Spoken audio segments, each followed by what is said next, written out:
Is tap water safe to drink? Do Brita filters work? Reverse osmosis versus carbon filters. What are some common contaminants found in drinking water? As someone who's worked at a water treatment company, I get asked that question a million times, and I've been asked that question a million times. So I wanted to address that in this video. I've also been requested to do this video. I've had a couple people ask me, if their Brita filter works and what filtration system they should get for their home. So I wanted to go over some of the scientific studies with you guys and just see if it's even worth getting a filtration system, if tap water is safe to drink, and if not, which systems you guys should look into. So my name is Nick, and this is the Fountain of Truth. I appreciate everyone that tunes in. Thanks again. But yeah, let's get to it. So let me share my screen and show you guys some of the studies. So this is a study on mice, and it's called Chlorinated Water Modulates the Development of Colorectal Tumors. So if you go through to the abstract, it says mice given chlorinated drinking water, tumors tended to develop in the colon, whereas those that drank tap water, tumors were mostly observed in the small intestines. Chlorinated water altered the enteric environment by reducing the fecal population of the obligatory anaerobes, and then it lists different bacteria, as well as species belonging to different clusters of bacteria, and which was associated with colon tumorigenesis, which is the development of new tumors in the colon. So you scroll down a little bit, and it kind of goes into the results of the study. Chlorinated drinking water increases colon polyp formation.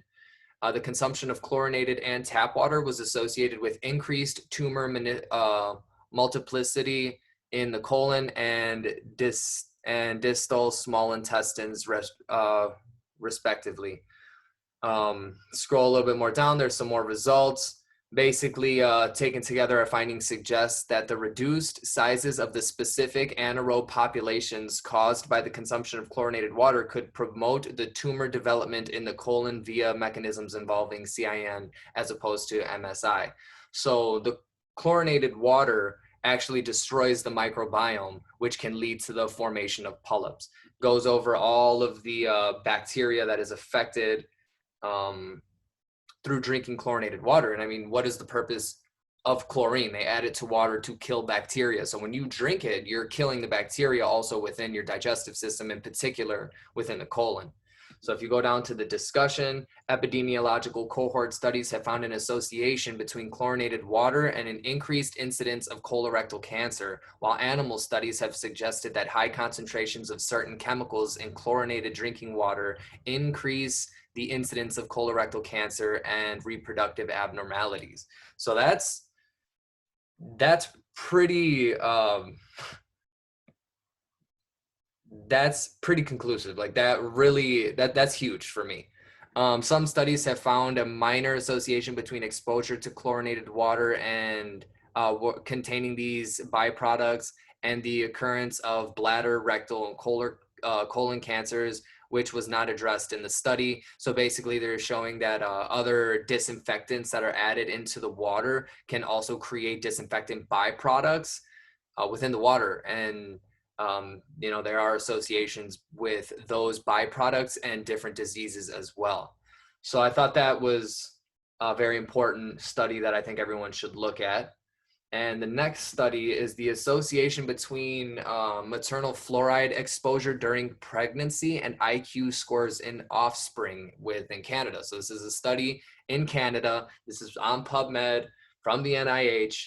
And basically the results showed that exposure to higher levels of fluoride during pregnancy was associated with lower IQ scores.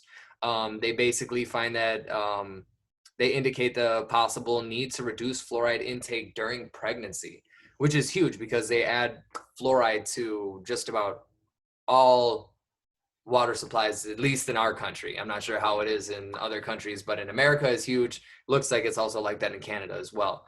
So chlorine destroys the gut bacteria, fluoride also associated with low IQ scores. Those are two things that is not really debated.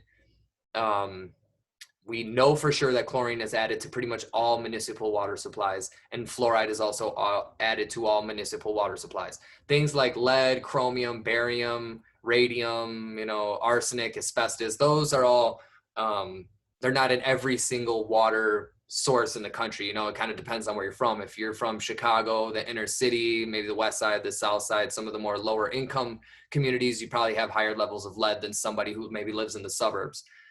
So that's something you might have to look into yourself and kind of get your water tested.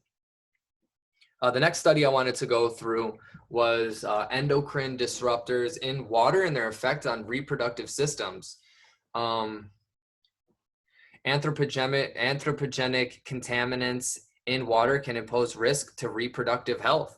And if you scroll down to the disinfectant byproducts, like I was talking about earlier, the reaction between disinfection agents and organic or inorganic matter in source water can form compounds called water disinfectant byproducts, DPBs. The presence of these in drinking water has become a human health concern because epidemiological studies have demonstrated an association between disinfection byproducts, exposure, and an increased risk of cancer development, adverse reproductive outcomes. So very similar to how the chlorine affects people and the association between chlorine and cancer and reproductive health. Well, there's also the disinfectant byproducts, which has been associated with those same problems as well. So if you scroll down, they have, there's a very in-depth study going into all the different mechanisms. It's very in-depth.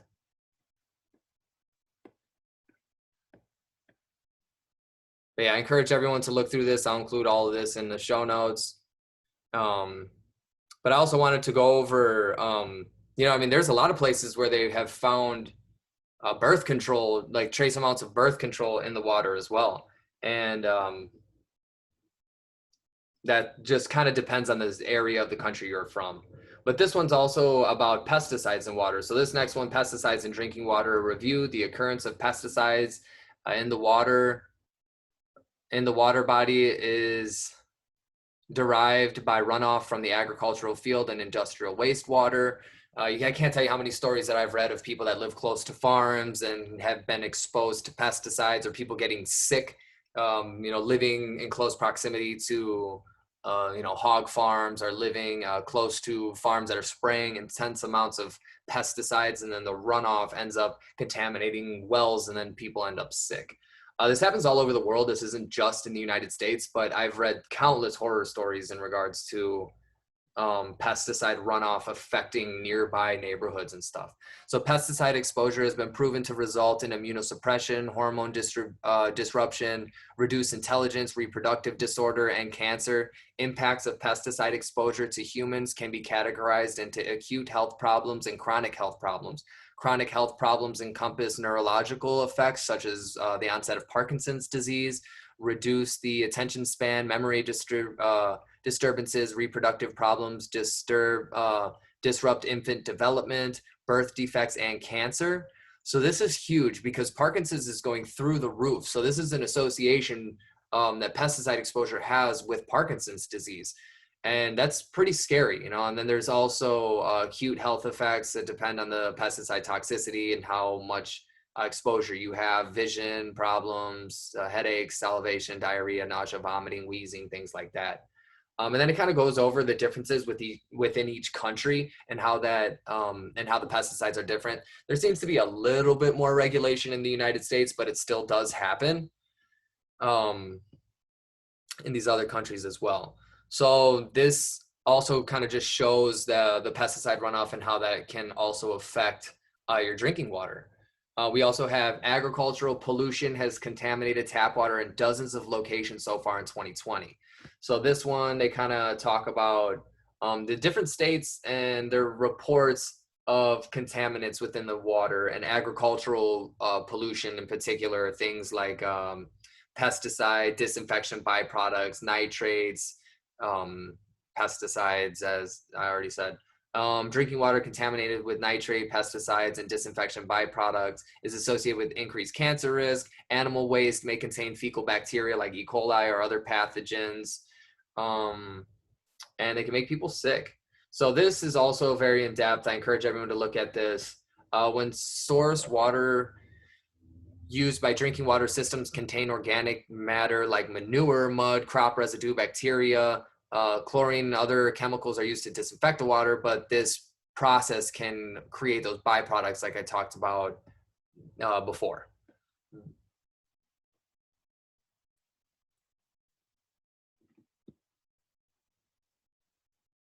This is also about Brita filters, which was um, really interesting for me because I always saw Brita filters at least did something. They do help a little bit and they do help with certain heavy metals. But if you actually look at this study, the microbiological contamination of drinking water in a commercial household water filtration system. This is a Brita filter, and in 24 of the 34 filters used in households, bacterial count increased in the filtered water up to 6,000. In some cases, colony counts in the filtered water was 10,000 times those in tap water. So this is literally showing that there is bacteria growing within the filter. So it doesn't kill the bacteria. It removes some of it, but it's actually trapped in the filter. So if you keep running water through it, basically it will contaminate the water. So from this, it looks like Brita filters aren't doing anything and could actually potentially be making things worse unless you were actively changing it within it, the amount of time it needs to be changed. That's huge. And then this is also going to go into point of use water filters, basically the same thing as Brita filters. They can also be used at the sink and stuff like that.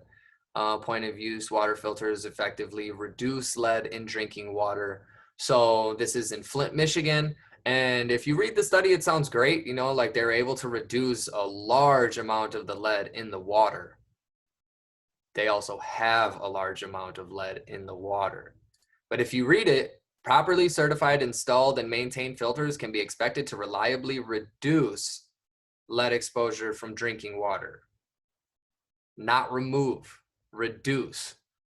And as stated by the WHO, there is no known safe blood lead concentration. Lead poisoning. There's no safe amount of lead to be in your blood. So yeah, it's great that it reduces lead, but it does not remove the lead. Just because there's a legal limit of lead, which increases all the time, they keep pushing it up because there's more lead in the water. It doesn't completely remove it. So really look out for that.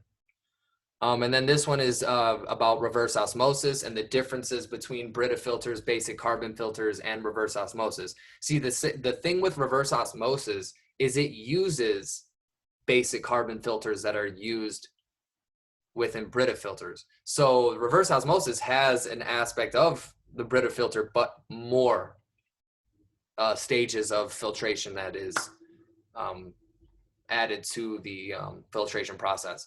So if you look at this, bad taste removed, pretty much literally reverse osmosis is certified to remove everything, not just reduce, it removes all of it.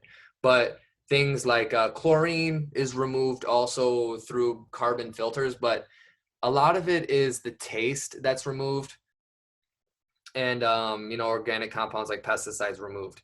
But when it comes to things like arsenic, lead, I believe Brita just released one a couple years ago that is certified to remove a lot of lead.